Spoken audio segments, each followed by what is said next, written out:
Assalamualaikum warahmatullahi wabarakatuh. Waalaikumsalam warahmatullahi wabarakatuh. Berjumpa kembali dengan saya Eri Indriyanti dari SD Negeri Langgeng Harjo, Kecamatan Margoyoso, Kabupaten Pati. Kali ini saya tidak sendiri. Saya ditemani oleh Ibu Liana Afia Maftuha. Beliau adalah wali kelas 4. Assalamualaikum Bu Liana, bagaimana kabarnya hari ini? Waalaikumsalam Bu Eri. Alhamdulillah hari ini sangat baik, sangat bahagia. Alhamdulillah ya, hari ini Bu Liana dalam keadaan sehat dan bahagia. Di sini kita adakan percakapan pra-observasi. Setelahnya nanti saya akan amati jalannya proses pembelajaran yang Ibu lakukan di dalam kelas.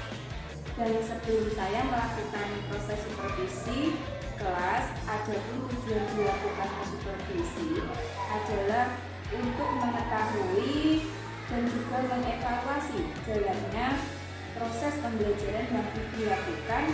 Dan kenapa kita hari ini melakukan percakapan pra-observasi sebagai persiapan awal sebelum nanti Ibu melakukan kegiatan pembelajaran agar lebih siap dan lebih percaya diri sehingga memberikan pembelajaran yang terbaik bagi peserta didik. Nah, ada beberapa pertanyaan yang akan saya sampaikan kepada Ibu. Nah, besok Liana ini akan melakukan pembelajaran apa ya? Besok saya akan melakukan pembelajaran bahasa Indonesia dengan materi asal usul. Oke. Jadi Bu Liana akan melakukan pembelajaran bahasa Indonesia dengan materi asal usul. Nah, apa tujuan pembelajaran yang Ibu capai berdasarkan rancangan pembelajaran yang Ibu susun ini? Tujuan yang ingin saya capai dalam pembelajaran bahasa Indonesia dengan materi asal usul ini yaitu dengan tujuan komunikasi sosial budaya, kemampuan literasi anak-anak agar meningkat. Oke Bu. Nah, selanjutnya persiapan apa yang Ibu lakukan untuk pembelajaran? Persiapan pembelajaran yang saya lakukan untuk besok adalah menyiapkan mobil ajar supaya pembelajaran berjalan dengan baik. Dalam mobil ajar saya memilih model dan metode yang sesuai. Kemudian selain itu saya menyiapkan sarana-prasarana pembelajaran yang berkaitan dengan asal usul. KPD juga tidak lupa saya persiapkan. Nah, jadi Liana persiapannya matang sekali ya, mulai dari modul ajar, model dan metode serta sarana dan prasarana yang dibutuhkan. Nah, selanjutnya apa saja strategi pembelajaran yang berkaitan dengan metode dan model pembelajaran atau skenario yang Ibu persiapkan untuk pembelajaran besok? Dalam kurikulum Merdeka kita bisa menggunakan strategi pembelajaran.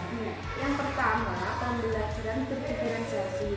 Karena pada umumnya siswa itu unik, mempunyai kecerdasan tersendiri, mempunyai bakat tersendiri juga. Dan media kita persiapkan dengan sederhana. Oke. Di sini Bu Liana akan menggunakan pembelajaran yang berdiferensiasi ya. Nah, selanjutnya penilaian apa saja yang akan dilakukan saat nanti pembelajaran berlangsung? Nah, untuk penilaiannya sendiri, penilaian yang pertama yaitu penilaian diagnostik, penilaian awal. Jadi kita dapat mengetahui sejauh mana siswa memahami tentang materi yang akan kita sampaikan. Kemudian nanti di pertengahan kita akan melakukan penilaian formatif atau penilaian harian. Di akhir akan melakukan sumatif. Baik Bu, berarti nanti Ibu akan melakukan penilaian diagnostik, ya, formatif, juga sumatif, betul? Benar. Semoga pembelajaran yang akan Ibu lakukan ini berjalan dengan baik dan maksimal. Oke, terima kasih ya Bu atas waktunya dan sudah bersedia berbincang-bincang dengan saya di percakapan pra-observasi. Nah, sampai bertemu di kegiatan observasi di kelas ya Bu. Setelahnya kita akan melakukan perbincangan pasca observasi yang nanti akan didampingi juga oleh pengajar praktik. Sekian perbincangan kita ya Bu. Wassalamualaikum. Waalaikumsalam. Ya, itu tadi perbincangan pra-observasi dengan Ibu Wali Kelas 4, Ibu Riana Afia Maftuhah. Terima kasih. Wassalamualaikum warahmatullahi wabarakatuh. Assalamualaikum warahmatullahi wabarakatuh.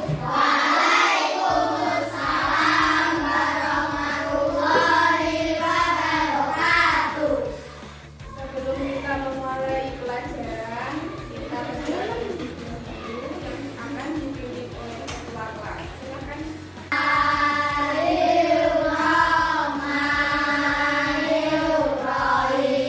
Terima kasih. Sekarang Juliana absen dulu ya. Anda, Khair, Tadi bagaimana kabarnya hari ini? Halo.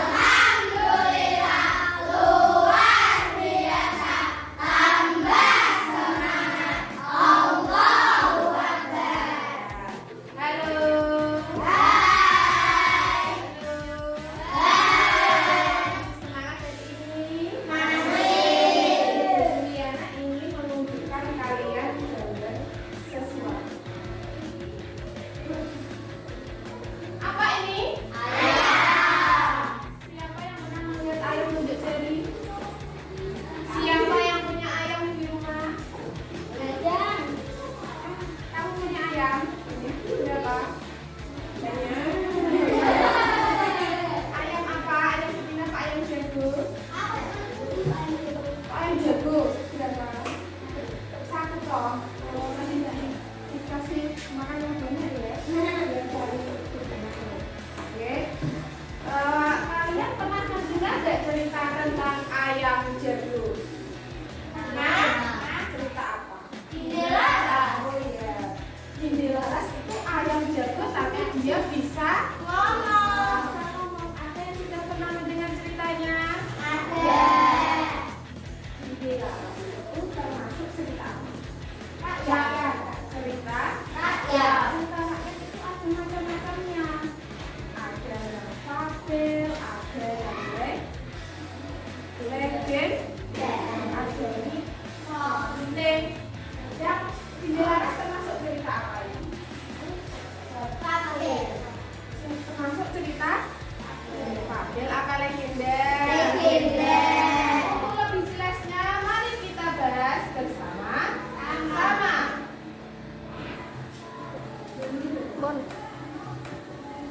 Cerita rakyat Cinderlaras termasuk cerita rakyat dari mana? Siapa yang tahu? Ya, dari mana Mbak Citra? Ya, benar, dari Jawa Timur. Jadi, di seluruh Indonesia ini dari Sabang sampai Merauke itu banyak sekali cerita-cerita rakyat. Salah satunya adalah Cinderlaras. Sebelum kita memulai cerita rakyat Cinderlaras, terlebih dahulu kita bernyanyi dari Sabang sampai Merauke. Ada yang tahu lagunya? Yuk kita nyanyi bersama-sama yuk. 1, 2, 3. Dari Sabang sampai Merauke, sejajar pulau-pulau, sambung menyambung menjadi satu, itulah Indonesia. Indonesia tanah airku, aku berjanji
belajar yang ciri-cirinya dulu. Ciri-ciri cerita rakyat itu bagaimana? Satu, Disampaikan turun-temurun. ya, jadi cerita rakyat itu hanya dari lesan ke lisan, dari nenek moyang kita zaman dahulu, terus turun ke anaknya, turun ke cucunya, ke cicitnya, sampai turun ke kita. Kemudian yang kedua ada Kaya nilai luhur. ya, kaya nilai-nilai luhur karena sangat zaman dahulu sekali ya Teh, ya. Yang ketiga Bersifat tradisional tadi itu sangat apa ya namanya cerita itu sangat mistis, berbau mistis katanya.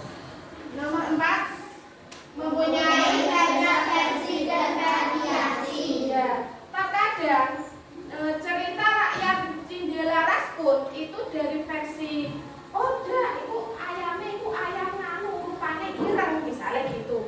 Yang sebelah sana kalau enggak ayamnya rupanya merah. Nah, kadang ada yang sedikit berbeda, tetapi alurnya tetap sama, alur ceritanya tetap sama. Intinya Cindelaras itu ayam yang bisa ngomong. Yang kelima Disampaikan secara lisan. dia disampaikan secara turun-temurun secara lisan. Jadi dulu itu tidak ada buku yang tertulis tentang cerita rakyat. Jadi nenek.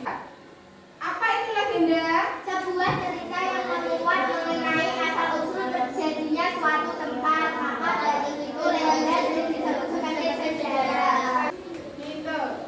Merupakan cerita yang berasal dari rakyat di sebuah daerah. Biasanya kita menceritakan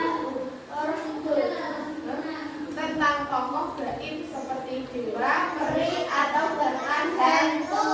Cerita jenaka. Jenaka pasti ini yang berbau jenaka. Lucu. Makasih, semoga ilmunya bermanfaat. Sekarang kita tugas kelompok. Kita bagi ke kelompok masing-masing. Seperti biasanya kelompoknya.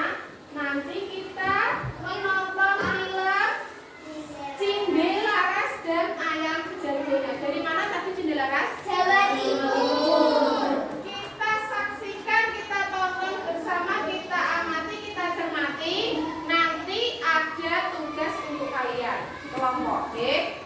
Sekarang kita kursinya duduknya menurut kelompoknya masing-masing. Diana bagi LKPD-nya, lembar kerjanya. Ini diamati tugasnya apa setiap kelompok.